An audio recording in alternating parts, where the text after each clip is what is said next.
Nous écoutons la catéchèse du pape François à Rome le 3 mars 2021, introduite par la lecture de Saint Paul aux Romains, chapitre 8, versets 14 à 27. Frères, tous ceux qui se laissent conduire par l'Esprit de Dieu, ceux-là sont fils de Dieu. Vous n'avez pas reçu un esprit qui fait de vous des esclaves et vous ramène à la peur, mais vous avez reçu un esprit qui fait de vous des fils. Et c'est en lui que nous crions « Abba », c'est-à-dire « Père ». L'Esprit Saint vient au secours de notre faiblesse, car nous ne savons pas prier comme il faut. L'Esprit lui-même intercède pour nous par des gémissements inexprimables. Et Dieu, qui scrute les cœurs, connaît les intentions de l'Esprit, puisque c'est, selon Dieu, que l'Esprit intercède pour les fidèles. La parole du pape, maintenant. Cari fratelli e sorelle, buongiorno. Chers frères et sœurs, bonjour.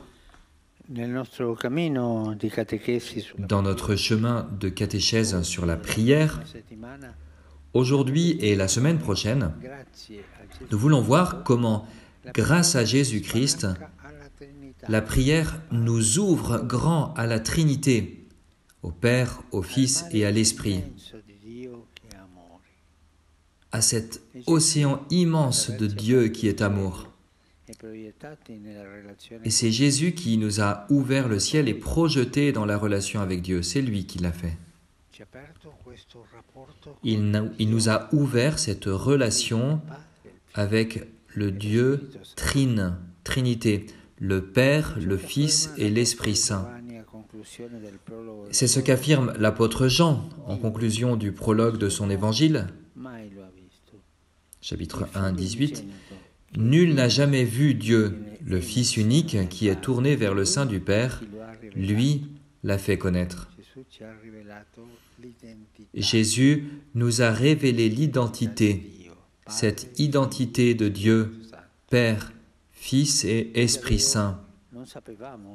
Nous, en réalité, nous ne savions pas vraiment comment on pouvait prier, quels mots, quels sentiments et quel langage pouvait être approprié pour Dieu.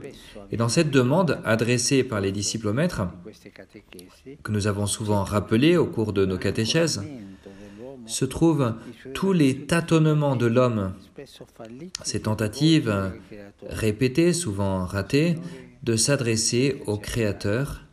Seigneur, apprends-nous à prier. Non pas, toutes les prières ne sont pas égales et toutes ne sont pas appropriées. La Bible elle-même atteste du mauvais résultat de nombreuses prières qui sont repoussées. Peut-être que Dieu parfois n'est pas content de nos prières et que nous ne nous en apercevons pas. Dieu regarde les mains de celui qui prie. Pour les rendre pures, il ne s'agit pas de les laver, mais il faut plutôt s'abstenir de mauvaises actions. Saint François priait « Nul uomo è degno di mentovare », c'est-à-dire, en italien ancien, « Aucun homme n'est digne de te nommer ». Mais peut-être la reconnaissance la plus émouvante de la pauvreté de nos prières a-t-elle fleuri sur les lèvres de ce centurion romain qui un jour supplia Jésus de guérir son serviteur malade. Le centurion se sentait complètement inadapté, pas au niveau, il n'était pas juif, c'était un officier de l'armée d'occupation.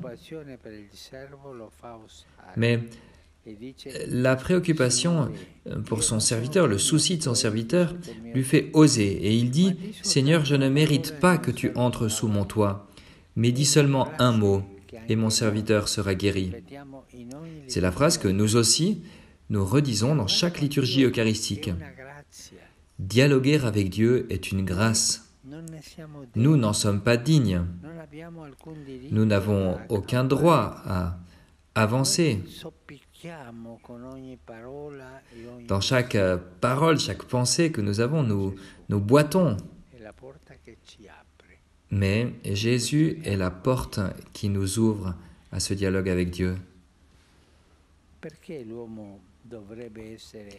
Pourquoi l'homme devrait-il être aimé de Dieu? Il n'y a pas de raison évidente, car il n'y a pas de proportion.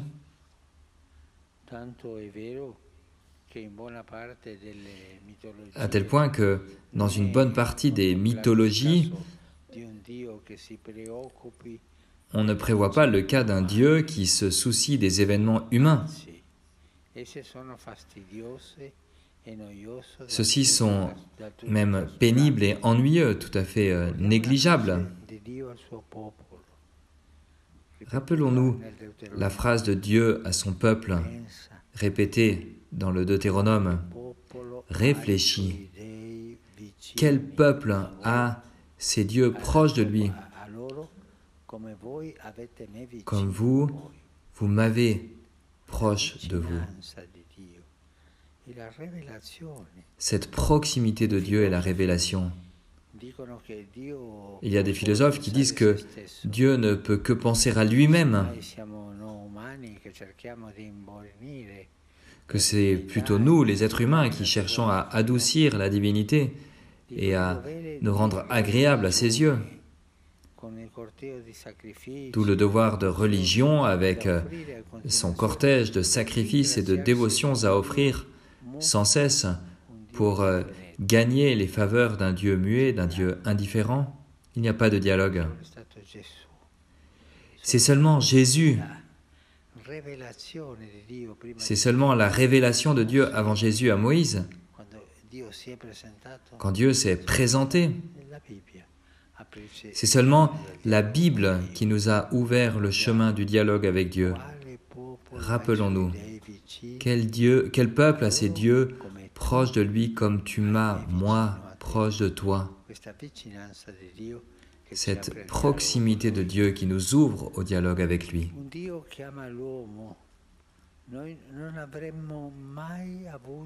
Un Dieu qui aime l'homme. Nous n'aurions jamais eu le courage de croire à un Dieu qui aime l'homme. Comment Dieu peut-il m'aimer si nous n'avions pas connu Jésus? La connaissance de Jésus nous l'a fait comprendre, nous l'a révélé. C'est le scandale, c'est un scandale que nous trouvons décrit dans la parabole du Père miséricordieux ou dans celle du berger qui va à la recherche de sa brebis perdue. Nous n'aurions pas pu concevoir des récits de ce genre, pas même les comprendre, si nous n'avions pas rencontré Jésus. Quel Dieu est disposé à mourir pour les hommes? Quel Dieu aime toujours et patiemment, sans vouloir, sans avoir la prétention d'être aimé en retour? Quel Dieu accepte le terrible manque de reconnaissance d'un fils qui lui demande son héritage en avance et quitte la maison en gaspillant tout?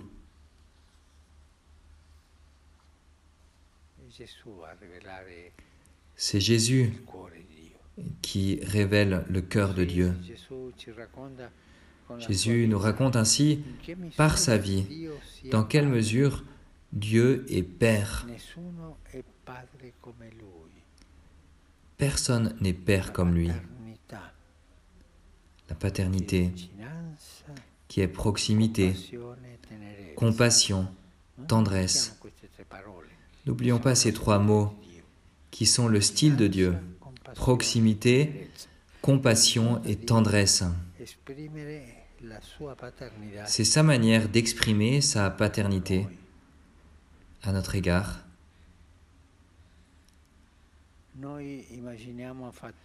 Nous nous imaginons avec difficulté et de très loin l'amour dont la très sainte Trinité nous aime et quelle immensité de bienveillance réciproque il existe entre le Père, le Fils et l'Esprit Saint. Les icônes orientales nous laissent avoir l'intuition de quelque chose de ce mystère qui est l'origine et la joie de tout l'univers.